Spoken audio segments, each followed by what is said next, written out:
Medina, Portage, Stark, Summit, Trumbull, and Wayne. High wind warning in effect from midnight tonight to 6 a.m. Eastern Standard Time Sunday. What? Breezy conditions continue through the evening, but winds increase significantly as they shift to the southwest and west overnight. Speeds of 20 to 30 miles per hour with gusts up to 60 miles per hour expected. Where? In Pennsylvania, Crawford County. In Ohio, Medina, Summit, Portage, Trumbull, Wayne, Stark, and Mahoning counties. When? From midnight tonight to 6 a.m. Eastern Standard Time Sunday. Impacts. Damaging winds will blow down trees and power lines. Widespread power outages are expected.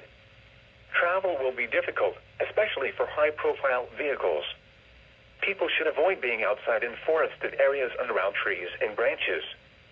If possible, remain in the lower levels of your home during the windstorm and avoid windows.